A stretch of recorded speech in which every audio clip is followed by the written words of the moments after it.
يا مساء الفل على احلى متابعين في الدنيا، وحشتوني جدا جدا. الفيديو بتاع النهارده حلو جدا وان شاء الله تستفادي منه، بس خليكي معايا بقى لاخر الفيديو عشان تعملي حاجه مظبوطه. هنعمل مع بعض الجبنه البيضاء او الجبنه الضاني زي ما بنقول عليها في الارياف. حاجه كده في منتهى الجمال، مزبده وحلوه جدا. طعمها زي القشطه، مش طعم جبنه ابدا. زي ما انتم شايفين بسم الله ما شاء الله، هعملها لكم بأبسط طريقة وأسهل طريقة، من غير بقى ايه غلبة كتير أو خطوات كتير. زي ما انتم شايفين بالشكل ده بسم الله ما شاء الله تحفة. يلا لو أول مرة تشوفيني اشتركي في القناة. انا بقى جبت كمية اللبن اللي هعملها جبنة. لازم اللبن اللي هتعمليه جبنة يكون من عند لبان موثوق فيه، اللبن بتاعه يكون مظبوط، مش بيغشه، تقيل كده بخيره، علشان تطلع معاكي كمية حلوة من الجبنة وتطلع كمية كتيرة من الجبنة. انا معايا 6 كيلو من اللبن، هحط عليهم 3 معالق كده كبيرة هرمية من الملح، وهقلب كده وهرفع على البوتاجاز لحد ما اللبن بتاعي يسخن. السخونة بقى اللي هي ايه تستحمليها، او اللي هي زي دمع العين. اللبن يا بنات ممكن يكون طازة في نفس الوقت تقدري تعمليه، وممكن يكون مثلا يعني انت جبتيه من اللبان وحطيتيه يومين 3 في التلاجة، برضو مش مشكلة تستخدميه. وكمان ممكن يكون في الفريزر، تطلعيه من الفريزر يفك تماما، ما تجيش عنده خالص لحد ما هو يفك بنفسه، وبعدين بقى تبدأي تعملي فيه الجبنة. دي يا بنات المنفعة اللي احنا هنستخدمها. المنفعة دي بتيجي من عند الصيدلية، انا بستخدم المنفعة بتاعت الصيدلية. على اللتر بحط 5 سنتي زي ما انتوا شايفين كده بالسرنجة اللي هي معلقة كبيرة من المنفعة. جربت حاجات كتير، وانا عملت معاكم السنة اللي فاتت برضو او اللي قبلها الجبنة، وكنت بحط ازود من كده، وناس كتير قالت لي لا دي كمية كبيرة والجبنة كده بتفقد الخير بتاعها، لانك انت لو حطيتي كمية كتيرة من المنفعة هتنزل لك سوائل كتيرة والجبنة بتأستك، ولو حطيتي كمية قليلة الجبنة بتربط بصعوبة وبتتصفى برضو في الشاشة بصعوبة. فأفضل نسبة للبن بتاعك، أو أفضل نسبة من المنفعة اللي هي لكل لتر من اللبن 5 سنتي من المنفعة. زي ما انتوا شفتوا كده أنا استنيت اللبن دفي شوية وبختبره كده بإيدي، حاطه صباعي اللبن حساه ان هو سخن، بس مستحمله طبعا السخونه بتاعه اللبن. وبعدين بقى هحط فيه المنفعه. انا معايا 6 لتر، يبقى هحط ايه 6 مرات من السرنجة بتاعتي بالشكل اللي انت شايفاه ده. انا كده طفيت البوتاجاز يا بنات بعد ما اللبن دفي، وهحط المنفعة بتاعتي وهديله كده تقليبة بالشكل ده، وهغطي الحلة بتاعتي، وهسيبها بقى لمدة ساعتين او 3 علشان تتكون الجبنة بتاعتي او الخصرة بتاعت الجبنة. ما ينفعش تسيبيها اكتر من ساعتين او من 3 علشان تتكون الخصرة اللي انتوا شايفينها دي، علشان لو سبتيها وقت طويل 5 6 ساعات الجبنة هتفشش منك. زي ما انتوا شايفين بقى هنيجي للخطوة اللي بعد كده، ان انتي بتجيبي شاش، تقدري تجيبي شاش من عند بتاع القماش، او تستخدمي مثلا كيس مخدة يكون خفيف. بلاش يكون الشاش خفيف او الفتحات بتاعته واسعة علشان ما ينزلكيش الخير كله بتاع الجبنة. انا جبت اكياس المخدة دي طبعا مغسولة ونظيفة ومخصصاها اصلا للجبنة، ومخيطاها من الجنب ده ومخيطاها من الجنب ده، وعاملة كده جراب مدخلة فيه ماسورة او مدخلة فيه ايه عصاية مكنسة. طبعا مع الاستخدام ومع ان انت تجربي كذا مرة هتعرفي الشاشة بتاعتك دي بتاخد كام لتر من الجبنة. زي ما انتوا شايفين يا بنات كده انا حطيتها، وحاطه طبعا طبق تحتيها علشان تصفي الملاح بتاع الجبنة. وهبدأ بقى احط ايه الجبنة جوه الشاشة بالشكل ده. هتحطي كمية من الجبنة وتساوي الطرف بتاعك، تساوي يعني الوش بتاع الجبنة، وبعدين بقى هنسيبها علشان تصفي تماما. زي ما انتوا شايفين انا هنا خلاص حطيتها في الشاشة دي تقريبا يا بنات العرض بتاعها كان شبرين ونص، بتشيل 4 لتر من الجبنة، حلو جدا. زي ما انتوا شايفين يا بنات بعد ما انا حطيتها هروح بقى هعمل ايه. كل اللي انت هتعمليه هتفضلي تقلبي في الشاشة من خلال العصاية زي ما انت شايفة بالشكل ده.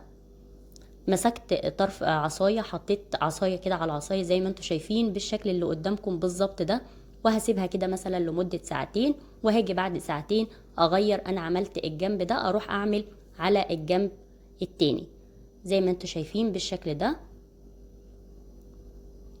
وهسيبها طبعا وهسند العصايه من الناحيه دي ومن الناحيه دي بحاجه تقيله علشان ما تقعش منك. وبعدين بقى كل فتره هروح ابدا اقصر الشاشه بتاعتي علشان الجبنه تتصفى تماما وتتكبس معاكي. الطريقة دي بالنسبة لي أسهل طريقة تعملي بيها الجبنة من غير أي غلبة ومن غير أي خطوات كتير، مش متعبة تماما. كل اللي انت شايفاه زي ما انت شايفة كده ان انت بتقلبي العصاية وبتقصري الطول بتاع الشاشة بالشكل ده علشان الجبنة تتكبس معاكي وتتصفى معاكي. كل بقى 3 ساعات تدخلي كده تقلبي في الشاشة بالشكل ده. عملتي الشاشة مرة أو تنيتي الشاشة مرة من الجنب ده، ترجعي تتني من الجنب التاني. انت كده بتقلبي الجبنة يمين وشمال لحد ما توصل معاكي بالطول ده. انت كده بتصفي الجبنة تماما وبتقلبيها وبتكبسيها وكل حاجة. وطبعا بنحط تقل من الجنب ده ومن الجنب ده علشان العصاية ما تقعش منك، ولحد بقى ما تتكون وتتصفى معاكي، وهتكون بالشكل ده جوه الشاشة بتاعتك. بتاخد مثلا حسب الوقت بقى اللي تاخده، بس بيكون عامة في حدود مثلا 10 ساعات، وممكن ازود حاجة بسيطة انا مش بحسب لها الصراحة. هتيجي بقى بعد كده تقطعي الجبنة جوه الشاشة، وبعدين تطلعيها من الشاشة بتاعتك بالشكل ده. هتقطعيها طبعا الحجم اللي انتي حباه. شايفين بسم الله ما شاء الله مكبوسة وحلوة جدا وحاجة كده في منتهى الجمال. شايفين شكلها بسم الله ما شاء الله. يلا بقى لو وصلت معايا لحد هنا اعملي اللايك. نيجي بقى نشوف الخطوة اللي بعد كده، وهي خطوة أساسية بتساعد برضو على تصفية الجبنة أكتر، وبتساعد على كبس الجبنة. ان انتي بتحطي الجبنة بتاعتك في المصفاية بالشكل ده، وبنحط بقى تحت المصفاية طبق، وبنرش بقى رشة كده من الملح على كل الجبن او كل حتت الجبنة بتاعتنا. زي ما انتوا شايفين يا بنات، انا رشيت كده رشة من الملح، وهستنى بقى لمدة ساعتين او 3 ساعات، وبعدين هقلب الجبنة الناحية التانية وهرش عليها ملح. شايفين انا غطيت، طبعا بغطي بكيس عشان مفيش اي حاجة تقف على الجبنة بتاعتي. وبعدين بعد ساعتين 3 هتلاحظي الجبنة بتاعتك نشفت اكتر وصافت، ونزلت اي ملاح فيها طبعا زوادة. وهترشي كمان هنا رشة من الملح، وهتستني بقى ساعتين 3، وهتفضلي كده تقلبي في الجبنة. كل ما تدخلي بقى ممكن بعد مثلا 4 ساعات تدخلي تروحي انت مثلا حطاهم على مصفيتين، هتروحي تحطيهم كلهم في مصفية واحدة، لان حتة الجبنة بتصغر شوية وبتتصفى تماما من الملاح بتاعها او من الملاح الزوادة بتاعها، وبتنشف وبيكون ليها كده كفر كده من الملح بيخليها الجبنة تبقى محملة وماسكة نفسها وصف. بنقول عليها بتصيف الجبنة، صافت ونشفت، فهي كده تمام. زي ما انتوا شايفين بالشكل ده، وانتي بتعمليها هتلاحظي الفرق. بس كل اللي انتي هتعمليه كل 3-4 ساعات كده رشة من الملح على الجنب ده وعلى الجنب ده، وبعد كده وانتي بتقلبي فيها فتقللي نسبة الملح شوية لو هترشي ملح كمان. هتلاقي الجبنة بعد ما هي كانت طرية في ايدك ناشفة وصافية وبس. خلاص على كده هتفتحي بقى الجبنة بسم الله ما شاء الله. انا ديني بفتحها قدامك زي الفل، ولا مفششة ولا فيها اي حاجة، وناعمة جدا ومزبدة وطعمها زي الزبدة، حاجة كده في منتهى الجمال. نيجي بقى بعد كده نشوف الخطوة اللي بعد كده، سواء بقى هتشيليها في برطمان او في علبة فهي نفس الخطوات. لو عايزة تاكليها مثلا تحطيها في علبة وتحطيها في التلاجة مفيش اي مشاكل. لو حابة تحطيها في برطمان وتسيبيها بره بحيث ان هي تقدم شوية وتنعم اكتر، وتكون طعمها كده زي اللي بنشتريها من بره، فمفيش برضو اي مشاكل، هي نفس الخطوات. تعالي بقى اقولك على الخطوة الاساسية اللي بتخلي الجبنة بتاعتك مظبوطة معاكي ومش بتفشش منك. ان انت بعد ما ترصي الجبنة كده سواء في البرطمان او في العلبة، فانتي بتحطي شوية من الملاح بتاع الجبنة على الجبنة، ان انتي بمعنى اصح ترقدي الجبنة كده في الملاح، ما تسيبهاش ابدا من غير ملاح، علشان لو سبتيها من غير ملاح هتفشش منك، ودي خطوة انا وقعت فيها قبل كده، واكتشفتها طبعا مع ايه، مع الاستخدام. فانت بعد ما رصيتي كمية الجبنة بتاعتك، فكوباية كده من الملاح بتاعها ومعلقة عليها معلقة كده من الملح، خلي الملح بتاعها مظبوط، وبعدين بقى تحطي الملاح ده على الجبنة، ترقدي الجبنة في الملاح بتاعها علشان ما تفشش منك، لحد طبعا ما تعملي الطرف التاني والتالت، لحد ما تكملي البرطمان بتاعك او العلبة بتاعتك. وهتحط طبعا قرون شطة علشان تساعد على حفظ الجبنة. وحكاية الملح دي ترجع ليكي، حبها ملح كتير، ملح شوية، حبها ملح قليل، فده يرجع ليكي.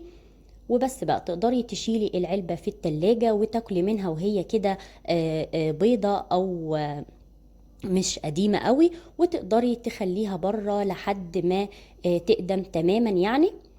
وكل شوية طبعا لازم تقلبي الجبنة وتضغطي عليها، لان الجبنة مع الوقت هتطفو كده لفوق، فانت لازم تضغطي عليها وتنزليها لتحت علشان الجبنة ما تفشش منك، وتكون كل حتت الجبنة محصلة الملاح بتاعها.